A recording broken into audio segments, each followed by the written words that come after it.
this is the first part of probably a little bit of an ongoing topic that'll continue, is Yep. our experience with the episode 1 release.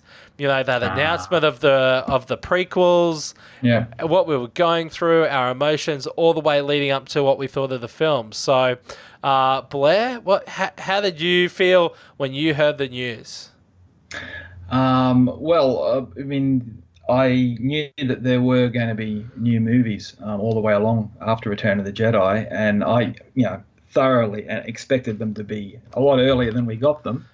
Like a lot of people, we heard that Star Wars was going to be a 9 saga series of movies, and I really thought that George Lucas would go on to, straight away to make the next ones, and we'd have it in about 1986 and 1987 to be. Wow. Honest with you, originally, but that would have been then, great. of course, it would have been great. But then I can remember in what was it, 1995, when the first the videos, VHS came out. Yeah, the last. I remember that release. they were the widescreen ones, because that was That's the big right, thing. the They last were release widescreens. of the originals. Oh, the and there was an widescreen interview with on at the beginning, and George was actually saying then that the new movies he was starting to work on, and it would be the story of Anakin Skywalker and how he became Darth Vader. Yep. Great excitement, all the wheels started turning, and we then had the special editions came out a couple of years later, and all the stories of things were all starting to happen. Phantom Menace started to be filmed in about 97, I think, and I can remember when the internet was in its infancy. Yes. Seeing some photographs. I still remember the photo of that pilot sitting in the Naboo fighter with the R2 unit sitting behind him. I remember that. And getting really, really excited when I saw that, thinking, well, that's fantastic. They're like, it's set back, in time before Star Wars. It's got a real World War II vibe to it. Just the look of the pilot's costume. The Naboo fighter looked like a Spitfire, that sort of thing. I think he's going for a real retro World War II type sort of vibe with this one. Looking at the photographs, and as life went on, and we got dribs and drabs of information, and then that first trailer hit. Yes. I think it was towards the end of 1998. Yep. That first trailer hit, and what a fantastic trailer. The stories, people, going to the movies just to see the trailer and walking out, and the money that some of those movies made just because the trailer was the Star Wars trailer was with it was just incredible. And so all at an all-time high. The anticipation was at an all-time high. Just couldn't wait for May to come. And felt like May, forever. I remember those days. May, yes. May, yeah. May. I went to the premiere at Hoyt's Regent in Brisbane, all in costume. I went in my Jedi outfit, which I still have and wear today for things from time to time. Was that the midnight? And, was that the midnight? Sorry? Was that the midnight one at Regent? It was the midnight. I was one, there. Yeah. I was in that screening. Okay. I was the dude who went to the toilet like 8 times down third row near the front because that was the only seat left. Oh, really? Yeah, I got up like 7 or 8 times. Oh, no. I can't remember. I think I was about halfway back from memory. But anyway, I was in the full robes, and, we made the best of it, had a fantastic time for the thing. Then we saw the movie. Here we go. Then we saw the movie. When I first saw the movie, I thought, it's great. Yep. I get it. It's really good. I've got to come back and see it again. Yeah.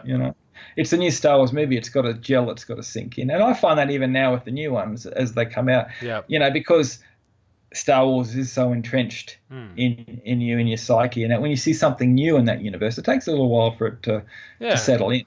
And which is understandable, because you're seeing something new that you're not used to, but it's still in that world that you love. Yes. But Jar Jar Binks. Everybody isn't a big fan of Jar Jar. I understand why he is there. Yes. To give the Chancellor emergency powers, so Jar Jar is responsible for Palpatine getting in power. Oh, in Attack of the Clones, yeah. But in Phantom Menace, he was like the every kid who gets picked on, and and so. But in the end, he comes good and does great things, and I do understand, why he's in there. Yeah. As well. It was just I don't know. It's just one of those movies that. Took a while, to grow on me. I enjoyed Darth Maul. I thought he was a missed opportunity. Yes. And he was a great character, great looking character. Thank God for Clone Wars and Rebels. Seeing Darth Maul, fleshed out in other mediums. That's right. But at the time, he was just the muscle really. Yep. And look, with a cool lightsaber. Of course, in that scene in the trailer when he first activated that double-bladed lightsaber. Dude. It's like, I freaked out. I was like, oh my God, this is a lightsaber I've never seen. Like I had seen it in comics. This is going to be the greatest movie ever made. What the heck? All that chatter, but sorry. That's all right, yeah. But, Anakin, I think, personally was a mistake to be the age that he was in Phantom Menace. I was expecting Anakin to be around Luke's age, as he was in Star Wars. Yep. Having as a small child, obviously Jake Lloyd was a small boy at the time, and he did the best with what he had and what George told him to do and whatever. George was obviously happy with his performance and all that. So that's great. But and I've been almost flayed alive over this opinion, but in years gone by since, I still look back at Phantom Menace and at that time with sort of more fond memories now than I did. And I personally believe that the Phantom Menace is actually the best of the prequels, just in that it's the only one of the prequels that to me actually feels like a Star Wars film in its structure. As well, there's nowhere near perfect, and I'm not saying it's a great movie, but I just in the feeling of the film and what it tried to get across in the end, to me it did feel like Star Wars. Yeah. Having said that, getting back to the build up to the film, I mean, it was just insane. Yeah. The anticipation for that, and no film, I don't care what it is, could live up to the anticipation that we had for that movie when it came out. So it was bound to disappoint. Yeah. There's a lot of flaws in the movie that obviously, but any film would have had that against it.